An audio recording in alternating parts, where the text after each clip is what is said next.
கடந்த 8 வருடங்களுக்கு முன்பு பேராசிரியர் ராமசீனிவாசன் அவர்கள் பசும்பொன் முத்துராமலிங்க தேவரின் பெயரில் விருது வழங்க வேண்டும் என பேசியிருந்தார். பேராசிரியரின் அப்போதைய பேச்சு இப்போது சமூக வலைதளத்தில் மிகவும் வைரலாக பரவி வருகிறது. இதோ அந்த வீடியோ. சிவாஜி கணேசனுக்கு சிறந்த நடிகர் விருது கிடைக்கல, பாரத்னு ஒரு பட்டம் தருவாங்க, கிடைக்கவில்லை, ரொம்ப நாளா கிடைக்கல. சிவாஜி கணேசனுக்கு சிறந்த நடிகர் விருது கிடைக்கலன்னா ரொம்ப ஆச்சரியம்.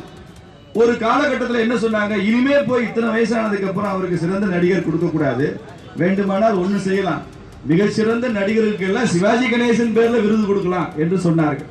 அது அப்படியே பொருந்துகிற இந்தியாவில் ஒரே தலைவர் பசும்பொன் தேவர் அவர்கள் மாத்திரம்தான். ஒருவேளை இப்படி செய்யலாம், இந்தியாவில் நாட்டுக்காக தொண்டாற்றியவர்கள் யாராக இருந்தாலும் அவர்களுக்கு எல்லாம் பசும்பொன் தேவர் அவர்கள் பேர்ல அவர்களுக்கு ஒரு விருது கொடுக்கலாம். அந்த விருது பாரத ரத்னாவோட சிறந்ததாக இருக்கும். அப்படி அவருடைய பெருமையை, புகழை, உண்மையான தன்மையை இன்னும் கூட தமிழகமோ இந்திய அரசியலோ முழுமையாக புரிந்து கொள்ள முடியவில்லை என்று நினைக்கிறேன்.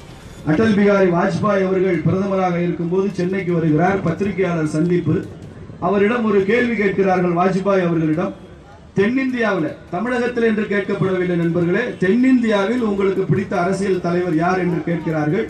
கேள்வியை பத்திரிகையாளர் முடிக்க கூட இல்லை, முந்திக் கொண்டு பதில் சொல்லுகிறார் வாஜ்பாய் அவர்கள். எனக்கு பிடித்த தென்னிந்திய தலைவர், ஒரே தலைவர், பசும்பொன் முத்துராமலிங்க தேவர். அதே போல வாஜ்பாய் அவர்களுடைய ஆட்சி காலத்தில் தான் டெல்லியில பாராளுமன்றத்தில் பசும்பொன் தேவர் அவர்களுக்கு சிலை திறக்கப்பட்டது. வாஜ்பாய் அவருடைய ஆட்சி காலத்தில் தான் சிலை திறக்கப்பட்டது. அப்படிப்பட்ட ஒரு மகத்தான மனிதரை, ஒரு மனிதர் என்று சொல்லக்கூடாது, ஒரு மகான, ஒரு ரிஷியை கொண்டாடுகிற ஒரு தமிழகமாக நாம் இருக்க வேண்டும் என்று சொன்னால் நிச்சயமாக அவருக்கு பாரத ரத்னா என்பது, அதை விட அவர் பதவியில கூடினவர் தான். பாரத ரத்னா பட்டம் எவ்வளவு சிறப்பு வாய்ந்ததோ அதை விடவும் அவருடைய சிறப்பு இன்னும் உயர்ந்தது என்று நான் கருதுகின்றேன். அதை நிச்சயம் பெற்றுத் தருவதில் முனைப்புடன் பாரதிய ஜனதா கட்சி செயல்படும் என்ற உத்தரவாதத்தை நான் இந்த கூட்டத்திற்கு முன்னால உங்களுக்கு கொடுக்க முடியும். ஒரு விஷயத்தை நான் இங்கே பதிவு செய்ய விரும்புகிறேன். பசும்பொன் தேவரின் வாரிசுகள் யார் என்று கேட்டால், என்ன கேட்டா நான் மறவர் சமுதாயம் மாத்திரம்தான் என்று சொல்ல மாட்டேன். நான் சொல்ல மாட்டேன். அது ரத்த சம்பந்தமான வாரிசுகள். சித்தாந்த சம்பந்தமான வாரிசுகள் யார், சித்த சம்பந்தமான வாரிசுகள் யார் என்றால், யாரெல்லாம் இந்த தமிழ்நாட்டில் தேசியத்தையும் தெய்வீகத்தையும் போற்றுகிறாரோ அவன் அத்தனை பேரும் பசும்பொன் தேவருடைய வாரிசு தான்.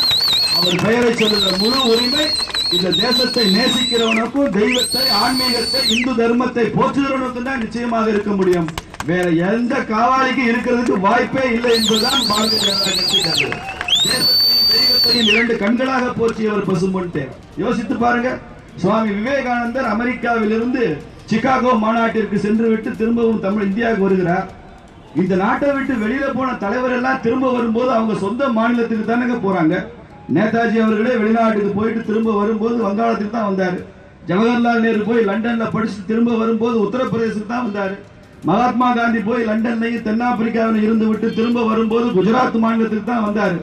ஆனா சுவாமி விவேகானந்தர் மாத்திரம் 4 ஆண்டு காலம் அமெரிக்காவிற்கும் ஐரோப்பாவிற்கும் போய்விட்டு திரும்ப வரும்போது அவர் சொந்த ஊர் கல்கத்தாவுக்கு போகவில்லைங்க. ராமநாதபுரம் சேதுபதி மகாராஜாவை பார்ப்பதற்காக அவர் பாம்பனுக்கு வந்தார், ராமநாதபுரத்துக்கு வந்தார். அவரிடம் கேட்கிறார்கள் பத்திரிகையாளர்கள், நீங்க ஏங்க உங்க ஊருக்கு போகாம இங்க வந்தீங்க?